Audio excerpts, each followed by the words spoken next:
Hola, ¿cómo están? En esta nueva edición de Diálogo Psicológico. En esta oportunidad tengo el enorme placer y el gran honor de presentar a uno de los investigadores más connotados en la psicometría de Iberoamérica. Estoy acompañada del doctor José Muñiz Fernández, ¿no? Él es un destacado psicólogo. En estos momentos es rector de la Universidad de Brija, de España.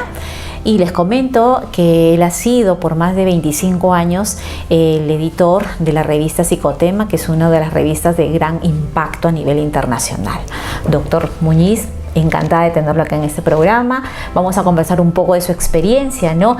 Y preguntarle desde su experiencia como psicometrista, ¿no? ¿Cómo podríamos utilizar la psicometría para poder aportar soluciones a problemas psicosociales, ¿no? Como la violencia en nuestro país? Sí, la psicometría es una parte de una rama de la psicología bastante especializada en evaluar las variables psicológicas y en medirlas, ¿no? Entonces, casi todos los problemas de carácter psicosocial, pues hay que ser riguroso en su tratamiento, y la psicometría aporta aquí un rigor y una manera de diagnosticar de forma precisa que luego ayuda mucho a los profesionales en la intervención. Ese es el papel fundamental que tiene la psicometría en ese sentido, ¿no? Ah, qué interesante, doctor. Y cuando usted se refiere a las competencias transversales que debe de fortalecer al futuro psicólogo, ¿no? ¿Cuál sería la recomendación que usted nos haría para que estas competencias transversales, desde la experiencia que usted tiene allá en España, cómo podrían articularse en los planes curriculares de las universidades? Sí, cada día cobran más importancia las competencias llamamos transversales, a veces se les da el nombre de competencias blandas o soft skills. Ajá. Y cada día cobra más importancia. Cuando analizamos el futuro, por ejemplo, de la universidad, cobran mucha relevancia. ¿Por qué? Porque no es suficiente, y los estudiantes tienen que tenerlo claro, no es suficiente el conocer de un campo específico, psicología, o química, o biología, o informática. Eso es fundamental y es esencial. Pero además, luego, para aterrizar en el mundo laboral, se necesitan estas llamadas competencias transversales o soft skills, de las cuales puede ser la inteligencia social, el autoconocimiento o otro tipo de aspectos como las relaciones sociales, el liderazgo, la iniciativa, la creatividad, la responsabilidad. Es muy importante ser consciente de esto, y que las universidades, por ejemplo la nuestra, la Universidad de Nebrija, lo hace sistemáticamente. Al lado de la formación académica y científica, incluye este tipo de formación, clarísimamente, muy importante. Una de las cosas donde tiene más relevancia, aparte de que la persona se desarrolla más plenamente, potencia mucho la empleabilidad de los estudiantes. Ah, qué interesante. ¿Y qué hay de la ética? ¿Usted lo consideraría como una competencia transversal? ¿Cómo podríamos trabajar la ética en todo caso? Absolutamente. La ética, que a veces la englobamos dentro de la responsabilidad, pero no necesariamente, es fundamental, y es una competencia transversal. Fíjese que sin un comportamiento ético, no en vano los colegios de psicólogos, como los que estamos ahora, tienen un código deontológico, que en el fondo es un código ético para el comportamiento de sus profesionales. Sin ética, todo lo demás se viene abajo. Qué interesante. ¿Y qué recomendación le daría en todo caso a los que gestionan el tema de la enseñanza en las universidades públicas y privadas de nuestro país? No solamente con el tema de los cursos de especialidad, sino también con los temas de esas habilidades blandas, claro, a las que usted hace referencia. Una universidad moderna, hoy día yo no la concibo sin que incluyan en sus currículums este tipo de competencias transversales. Nosotros, por ejemplo, tenemos un instituto de competencias profesionales y transversales que hace que, por ejemplo, a los ingenieros, a los informáticos, a los matemáticos, a los químicos, a los médicos, todos ellos tienen que pasar una serie de cursos relacionados, como comentabas antes, con la ética, con la responsabilidad, con las habilidades sociales. Es muy relevante. A veces se quejan, pues, en nuestros hospitales, que los pacientes no reciben el trato adecuado. Eso es un poco de falta de formación. Yo diría que en la universidad del futuro, la universidad que no tenga este tipo de formación hay un claro inconveniente. Ya no es concebible, es fundamental. a la vez, naturalmente, lo repito, que la formación habitual, científica, académica, rigurosa, claro. Claro, también trabajar el tema de las competencias personales, ¿no? Como el futuro profesional, sobre todo de aquellos que se están formando para ser psicólogos, ¿no? Porque vamos a trabajar o trabajaremos, ¿no? Con otros seres humanos, ¿no? Claro. En el bienestar, ¿no? De salud mental, entre otros, ¿no? Claro, porque como solemos decir, la caridad bien entendida empieza por uno mismo. Uno no puede irradiar y ayudar a los demás si él mismo no tiene una cierta... Nosotros solemos decir la necesidad de una formación universitaria integral en el sentido que a los conocimientos académicos y científicos se una el desarrollo pleno personal y también, por qué no decirlo, una idea de devolver a la sociedad parte de lo que nos está dando. Pero si hacemos profesionales, pues en el caso de la psicología, tenemos que ser capaces de devolver a la sociedad, de mejorar nuestra sociedad, naturalmente, ¿no? Y sobre todo los psicólogos aquí tienen muchos instrumentos y muchas habilidades para poder hacerlo, claro. Claro, doctor, y sobre todo en este mundo que es tan competitivo, ¿no? Claro. Y con una complejidad pospandémica, ¿no es así? Sí, la vida siempre ha sido compleja, ya no es de ahora. Después de la pandemia que ha sido nefasta en todo, sí que ha tenido un aspecto positivo, por decir algo, y es que nos ha obligado a desarrollarnos digitalmente en un año lo que hubiéramos hecho en 10 o 15. Esta es la parte positiva, por sacar alguna.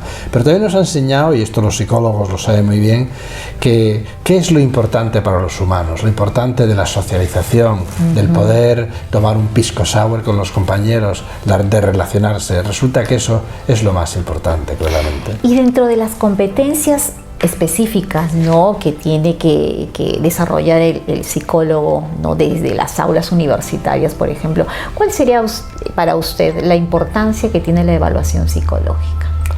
La evaluación psicológica, ya desde un punto de vista ya más académico y más profesional, es esencial, porque fíjese que la evaluación psicológica es la base de la cual se deriva el diagnóstico y del diagnóstico se deriva la intervención. Por lo tanto, está la base. Si fallas en la evaluación, vas a fallar en el diagnóstico y vas a fallar en la intervención.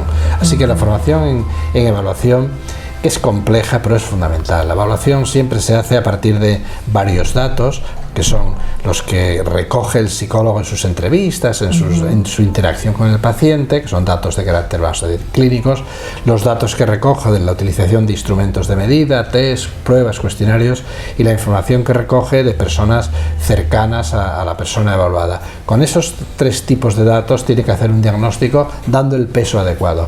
Por eso no es fácil y es un poco arte el diagnóstico, pero es esencial, que duda cabe, ¿no? Consideramos en todo caso que es una de las competencias más importantes que el psicólogo debe desarrollar. Sin ninguna duda, desde el punto de vista académico y profesional, la evaluación psicológica es esencial, porque ya digo, está un poco a la base del resto de decisiones que toma el psicólogo. Si falla en la evaluación, va a fallar, como decía antes, en diagnosticar, va a fallar en intervenir. Por lo tanto, es muy, muy importante. Y hay que hacerla basándose siempre en evidencia, no se puede hacer a la ligera, ¿no?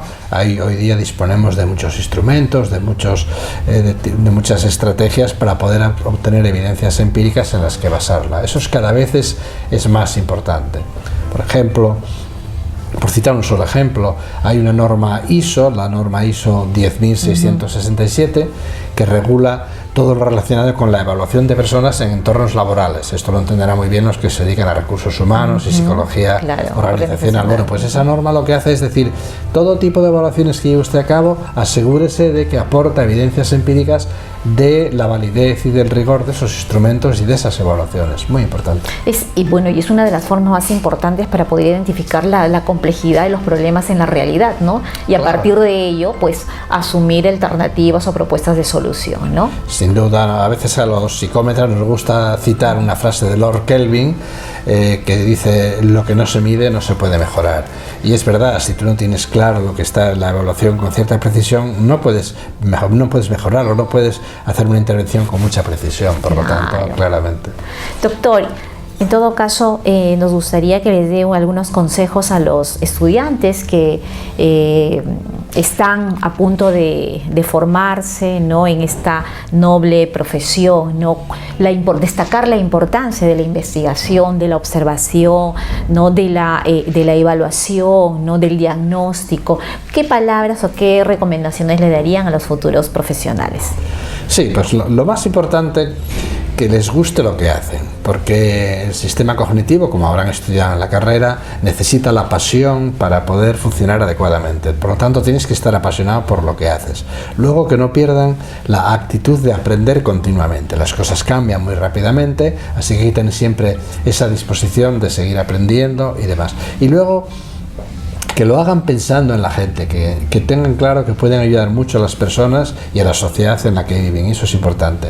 La psicología es compleja, yo suelo decirle que la psicología es lo difícil, la física y las matemáticas es lo fácil, los psicólogos es complejo porque lo humano es complejo, pero ahí está también su gracia y la pasión por hacerlo. Así que primero decirles que han elegido la carrera adecuada, los estudios adecuados, y que hay un abanico inmenso de posibilidades para formarse, para ayudar a la gente y combinar siempre, como comentabas, la investigación, que la investigación al fin y al cabo es seguir aprendiendo cosas, indagando. Hay que tener ese espíritu un poco investigador.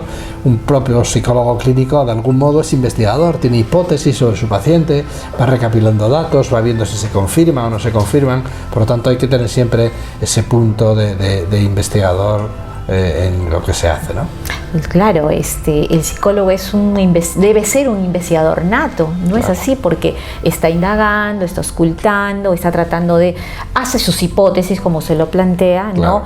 Y bueno, a partir de ello la contrastación, ¿no?, con la realidad le permite, pues, plantear, ¿no?, claro, las alternativas que corresponden. Absolutamente. Qué bien, doctor. Y para finalizar esta pequeña entrevista, desde ya agradecerle, ¿no?, por su tiempo, el mensaje final, ¿no?, para los colegas peruanos, ¿no?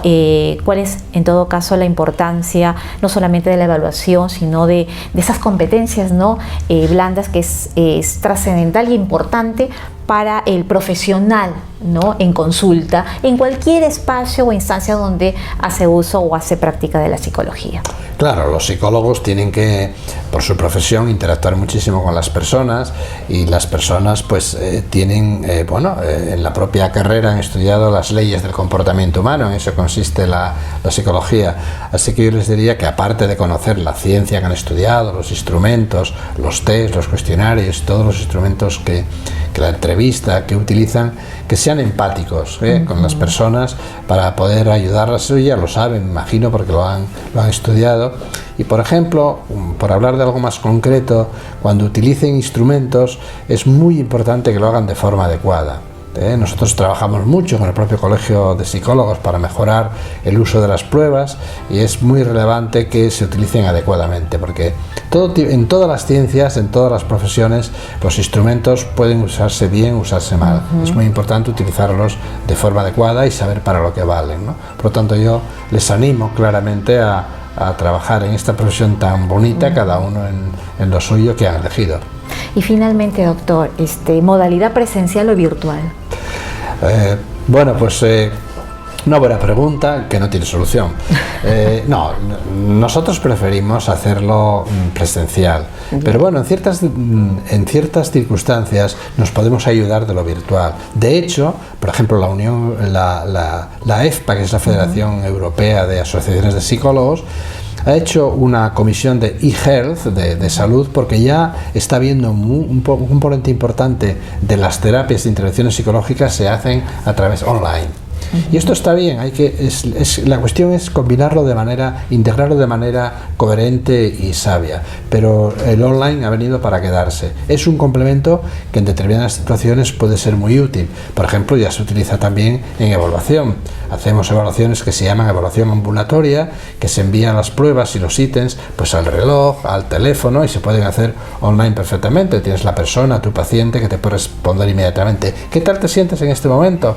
Y dentro de 2 horas lo mismo: ¿qué tal? Etcétera. Por lo tanto, lo sabio va a ser combinar adecuadamente presencial y online, pero siempre predominando lo presencial. Exacto, ¿no? Es lo importante, y hay que dejarlo claro, ¿no? Sí. La predominancia de la modalidad presencial, ¿no? Porque la virtualidad jamás va a reemplazar, No. ¿no?, ese tipo de interacción humana que se requiere, ¿no?